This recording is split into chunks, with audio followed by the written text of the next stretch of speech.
নমস্কাৰ মোৰ সামগ্ৰীবাসী ৰাইজ আপোনালোকক এটা ধন্যবাদ বাৰ্তা দিবলৈ মই ভিডিঅ' ফেচবুক লাইভত আহিছোঁ যোৱা বিগত আমাৰ একমাহ ধৰি বিজেপি নেতৃত্বাধীন চৰকাৰে আমাক যেনেকৈ এটা চাৰুদ্ৰ এটা পলিউটেড এনভাইৰনমেণ্ট বা আমাৰ এটা উশাহ ল'ব নোৱাৰা এটা বাতাবৰণ সৃষ্টি কৰিছিলে মই এজন সামগ্ৰীবাসীৰ ৰাইজ হৈ সামগ্ৰীৰ এজন সন্তান হৈ পেলাই মই সবকে ক্ষমা বিচাৰিছোঁ আৰু মই দুখিত যে আমাৰ চৰকাৰখনে একো আমাৰ কথা নাভাবি নিজৰ বাহুবল তাৰপিছত যিমান যি বল আছে এইবিলাক আপোনালোকে দেখা পাইছে প্ৰহাৰ কৰিছে আমাৰ নেতা ৰকিবুল হুছেইন ডাঙৰীয়াৰ ওপৰত কেনেকৈ অত্যাচাৰ কৰিছে আৰু আপোনালোকৰ তানজিল হুছেইনৰ ওপৰত কেনেকৈ মোৰ গাড়ী ভাঙি আপোনালোকে গম পাইছে যোৱা দেওবাৰে মোক গাড়ী ভাঙি মোক যেনে ভয় খুৱাব বিচাৰিছিলে সেইটোও মই প্ৰত্যাহ্বান কৰি মই এতিয়া এটা কথা ভাবিছিলোঁ যে মই মোৰ সামগ্ৰীবাসী ৰাইজৰ কাৰণে বহুত কাম কৰিব আছে আৰু কৰি যাম আৰু মোৰ দায়িত্ব সামগ্ৰীবাসী ৰাইজ সামগ্ৰী প্ৰত্যেকটো মোৰ আমাক কংগ্ৰেছক ভোট দিয়া নিদিয়া সব মোৰ পৰিয়াল আৰু মই সবকে ধন্যবাদ জ্ঞাপন কৰিছোঁ আজি আমাৰ 13 নৱেম্বৰ আমাৰ ইতিমধ্যে ভোটদান শেষ হৈছে আজিৰ পৰা মই আশা কৰিছোঁ যে বিজেপি চৰকাৰে আমাক জীয়াবলৈ যোনখিনি এটা চাৰুদ্ৰ এটা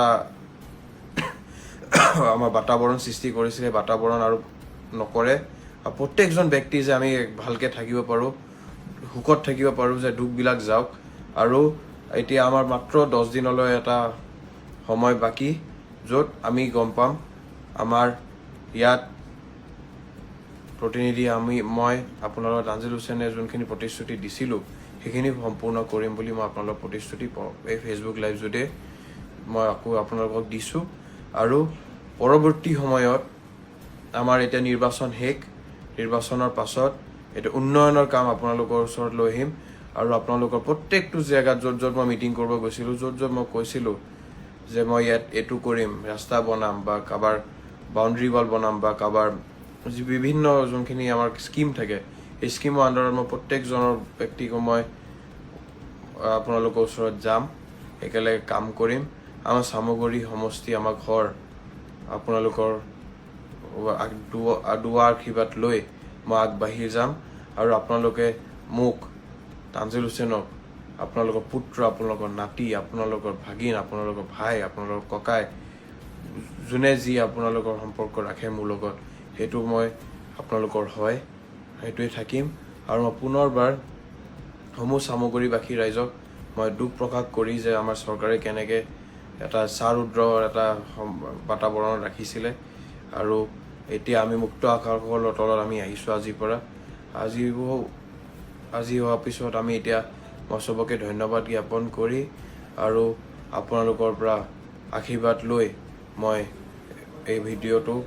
মই শেষ কৰিছোঁ আৰু আপোনালোকৰ সুস্বাস্থ্য কামনা কৰিছোঁ আৰু মই আপোনালোকৰ মাজত আকৌ এসপ্তাহ পাছত মই আহিম মোৰ এই অলপ